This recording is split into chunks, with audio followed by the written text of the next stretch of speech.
बड़ी सहूलियत, यूपी सरकार ने खत्म किए 4600 से अधिक नियम और कानून। जी हाँ, यूपी ने कारोबारी सुगमता अभियान के तहत 4600 से अधिक नियम, उपनियम व कानून खत्म कर दिए हैं, जबकि देश भर में कुल 42,349 अनुपालन कम किए गए हैं। इनमें से 2,943 केंद्र सरकार द्वारा तथा 39,406 विभिन्न राज्यों से। यूपी की खेती किसानी में भी निजी निवेश की तैयारी में सरकार प्रस्ताव तैयार। जी हाँ, सरकार अब प्रदेश की खेती किसानी भी निजी निवेश कराने की तैयारी में है। इसके तहत प्रदेश भर में कृषि विभाग के 161 फॉर्मों पर बीज उत्पादन में निजी क्षेत्र की भागीदारी सुनिश्चित की जाएगी। सरकार की योजना है कि कृषि विभाग के इन फॉर्मों पर पीपी मॉडल पर बेहतर क्वालिटी के बीज पैदा कराएं। इसके लिए विभाग की ओर से प्रस्ताव तैयार किया गया है। तकनीकी अधिकारियों के स्तर पर सहमति के बाद प्रस्ताव को मंजूरी के लिए कैबिनेट को भेजा जाएगा। उत्तर प्रदेश में आयकर भरने वाले लोग भी खा रहे हैं मुफ्त राशन। 41,000 लोगों पर होगा एक्शन। जी हाँ, आपको जानकर हैरानी होगी कि यूपी के कानपुर जिले में आयकर भरने वाले 41,873 लोग मुफ्त राशन खा रहे हैं। यही नहीं, 5 एकड़ जमीन वाले 5,427 अमीर किसान भी यह सुविधा ले रहे हैं। आपूर्ति विभाग मुख्यालय ने जब ऐसे लोगों का ब्यौरा आपूर्ति विभाग को भेजा तो अफसर हैरत में पड़ गए। सभी क्षेत्रीय खाद्य अधिकारी को ऐसे लोगों का डाटा सौंपा गया है। जल्द सभी आयकर भरने वाले और 5 एकड़ से अधिक जमीन वालों का राशन कार्ड निरस्त होगा। वक्फ बिल पर लोकसभा स्पीकर ने बनाई जेपीसी। मसूद और ओवैसी समेत 31 सांसद होंगे शामिल। जी हां, वक्फ बिल पर स्पीकर ने जेपीसी का गठन किया है। स्पीकर ने जेपीसी में 31 सांसदों को शामिल किया है। इस जेपीसी में लोकसभा के 21 सांसद और राज्यसभा के 10 सांसद होंगे। जेपीसी में ओवैसी और इमरान मसूद भी शामिल हैं। बता दें कि मोदी सरकार ने वक्फ एक्ट संशोधन बिल को कल जेपीसी के पास भेज दिया। स्पीकर ने आज इस पर जेपीसी गठित भी कर दी है। इसे हिंदी में संयुक्त संसदीय समिति कहते हैं, जिसका मतलब ये होता है कि इसमें सत्ताधारी और विपक्षी दोनों पक्षों के सांसद रहेंगे। बता दें कि इस बीच लोकसभा और राज्यसभा की बजट सत्र कार्यवाही अनिश्चितकालीन के लिए स्थगित कर दी गई है।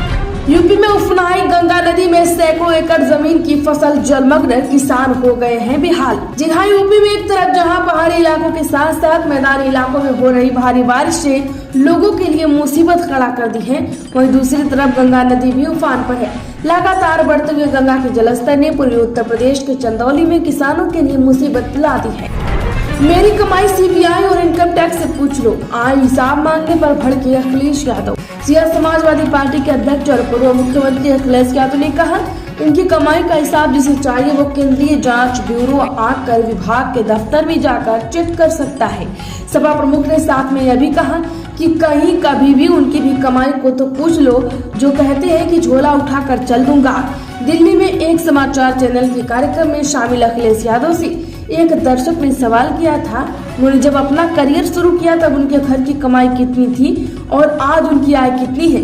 अखिलेश ने पहले सवाल पूछने वाले का नाम पूछा, पता वगैरह पूछा, तब अपने तरीके से जवाब दिया। राज्यसभा में जगदीप धनखड़ से छिड़ी केसीरार महाभियोग लाने को विपक्ष हो गया तैयार। जी हां, संसद का मानसून सत्र अपने निर्धारित समय से 3 दिन पहले ही खत्म हो गया है। दोनों सदनों की कार्यवाही अनिश्चितकालीन के लिए स्थगित कर दी गई। 18वीं लोकसभा का यह पहला प्रोढ़ सत्र था। उधर राज्यसभा का सत्र काफी हंगामेदार रहा और विपक्षी दलों और सभापति जगदीप धनखड़ के बीच तीखी नोक-झोंक हुई। सभापति धनखड़ के आचरण से दुखी विपक्षी इंडिया गठबंधन के दल अब संविधान के अनुच्छेद 67 के तहत उनके खिलाफ महाभियोग का विश्वास प्रस्ताव लाने के लिए नोटिस देने पर विचार कर रहे हैं। यूपी के 45 लाख लोगों के इलाज पर 700 करोड़ खर्च, आयुष्मान कार्ड बनाने पर यूपी अव्वल। जी हां, यूपी अब तक 5 करोड़ से अधिक आयुष्मान कार्ड बनाकर पूरे देश में नंबर 1 है। कार्ड धारक मरीजों को गंभीर बीमारी में भी आसानी से इलाज मिल रहा है। उन्हें यह इलाज बड़े बड़े कॉर्पोरेट मेडिकल संस्थानों में विशेषज्ञ डॉक्टर द्वारा मुहैया कराया जा रहा है।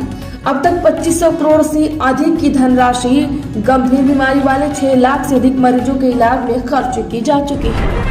यूपी के गाजियाबाद में सस्ते और अच्छे घर खरीदने का मौका, जीडीए ला रहा 1700 फ्लैट की योजना, साइज से प्राइस तक जाने सब कुछ। जो एनसीआर से सस्ते और अच्छे घर खरीदने का एक और मौका मिलने जा रहा है।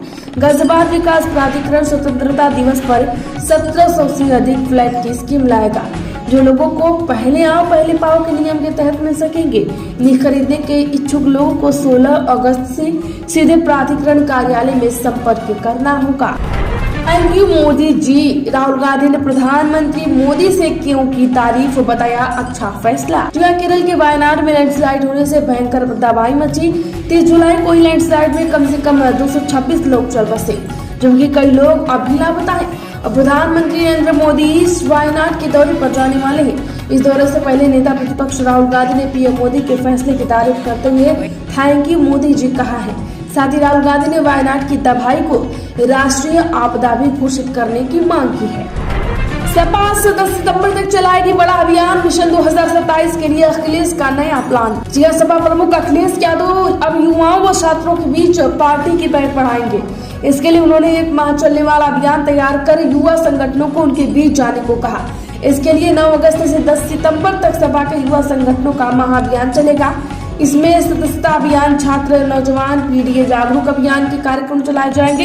इसके साथ पेपर लीक, समान कोर्स, फीस वृद्धि, रोजगार आरक्षण, विश्वविद्यालय महाविद्यालय की नियुक्तियों में भ्रष्टाचार, आरक्षण में पारदर्शिता, मुफ्त पढ़ाई, रोस्टर प्रणाली, डिजिटल डिवाइड मुद्दे उठाए जाएंगे। सीए के तहत नागरिक पाने वालों के लिए खुशखबरी, कोई भी दस्तावेज मान्य होगा, सरकार ने समझा दिया। केंद्र ने नागरिक संशोधन अधिनियम के तहत नागरिकता पाने वालों के लिए केंद्र सरकार ने अच्छी खबर दी है। दरअसल सरकार ने सीए के तहत जारी नियमों का दायरा बढ़ा दिया है। इस कानून के जरिए अफगानिस्तान, बांग्लादेश या पाकिस्तान से प्रताड़ित होकर आने वाले अल्पसंख्यकों को भारतीय नागरिकता दी जाएगी। केंद्रीय गृह मंत्रालय ने घोषणा की है कि केंद्र या राज्य सरकार या भारत में अर्ध न्यायिक निकाय द्वारा जारी किया गया है कोई भी दस्तावेज स्वीकार्य होगा जो यह साबित करता हो कि माता पिता, दादा दादी या परदादा परदादी में से कोई भी इन तीनों देशों में से किसी एक के नागरिक है या रह रहे हैं। अब बैंक खाते में दर्ज करा सकेंगे 4 नॉमिनी, बैंकिंग लॉ बिल पेश, जाने और क्या क्या होने जा रहा बदलाव। केंद्रीय वित्त मंत्री निर्मला सीतारमण ने शुक्रवार 9 अगस्त को ही लोकसभा में बैंकिंग कानून विधेयक 2024 को पेश किया और आज इस विधेयक में ऐसा प्रावधान किया गया कि हर एक बैंक खाता धारक एक खाते के लिए 4 नॉमिनी तक दर्ज करा सकेगा। अभी तक एक बैंक खाते में एक ही नॉमिनी का उल्लेख करने का नियम है। अगर यह बिल संसद से पारित होता है तो अब नॉमिनी को बढ़ाकर 4 तक किया जा सकता है। हालांकि यह वैकल्पिक प्रावधान होगा। प्रस्तावित विधेयक में एक और बड़े बदलाव की तैयारी की गई है। सब्सिडाइज्ड इंटरेस्ट को फिर से परिभाषित किया गया है और इसके तहत 5 लाख रुपए की वर्तमान सीमा को बढ़ाकर 2 करोड़ रुपए तक किया गया है, जो लगभग 6 दशक पहले तय की गई थी। वक्फ बोर्ड संशोधन बिल को मुस्लिम जमात का खुला समर्थन, कहा ये मुसलमानों की गरीबी दूर करेगा। केंद्र सरकार ने वक्फ बोर्ड से संबंधित एक कानून बनाने की प्रक्रिया में वक्फ संशोधन बिल पेश किया है, जिसका सुन्नी, सूफी, बरेलवी मुसलमानों के संगठन मुस्लिम जमात ने खुला समर्थन देने का ऐलान किया। कहा है कि यह वक्फ बोर्ड संशोधन बिल मुसलमानों की आर्थिक तंगी को दूर करेगा। यूपी के कांवड़ियों की सुरक्षा के लिए समय से पहले ही पश्चिमी यूपी के जिले में रूट डायवर्जन लागू, जान से जूझा हाईवे। सावन के सोमवार के चौथे को जलाभिषेक करने वाले की भीड़ उमड़ती देख अमरोहा के पुलिस प्रशासन ने रात में 1 वे करते हुए शुक्रवार सुबह एक बार फिर से भारी वाहनों का आवागमन पूरी तरह बंद कर दिया है।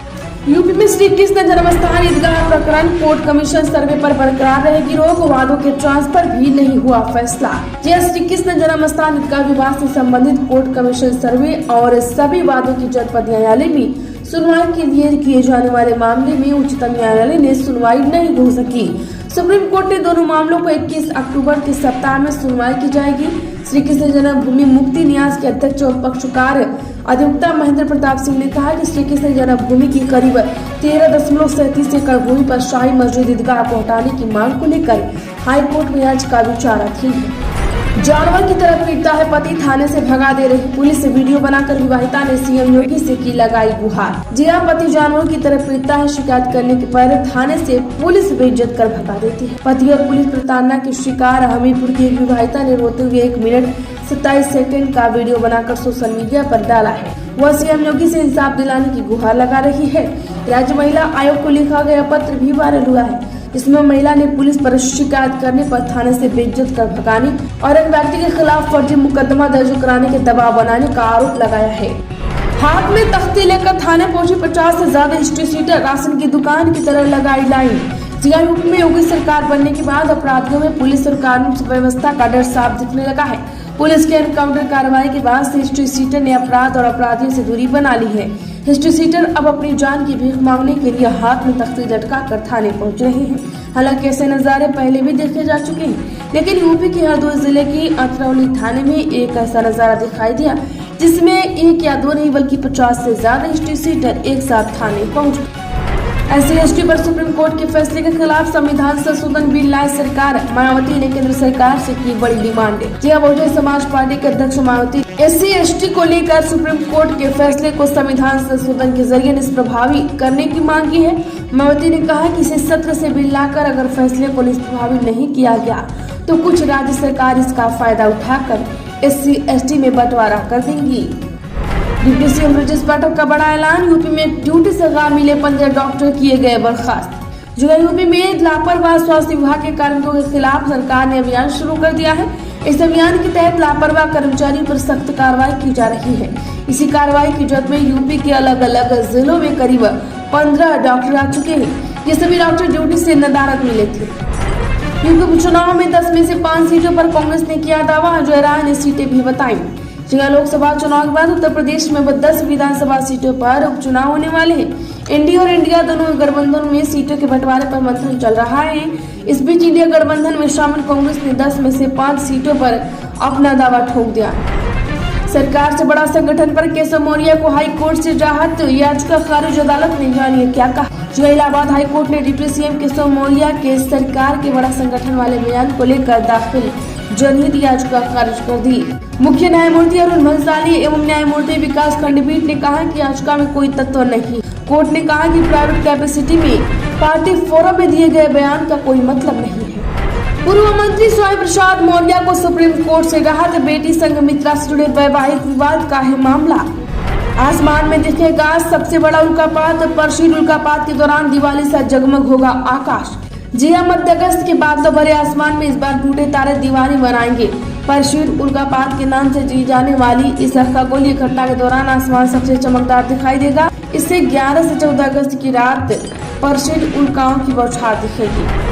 उत्तर प्रदेश उपचुनाव में 9 विधानसभा सीटों पर खुद लड़ने की तैयारी में भाजपा एक सीट रालोद को देगी पार्टी। उपचुनाव में सीट पाने की चाह रखने वाले भाजपा के सहयोगियों को झटका लग रहा है। भाजपा 10 में से 9 सीटों पर खुद लड़ने की तैयारी कर रही है।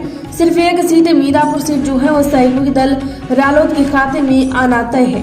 वहीं मंझौल और कटेरी सीट से भी भाजपा इस बार अपने पास ही रख सकती है।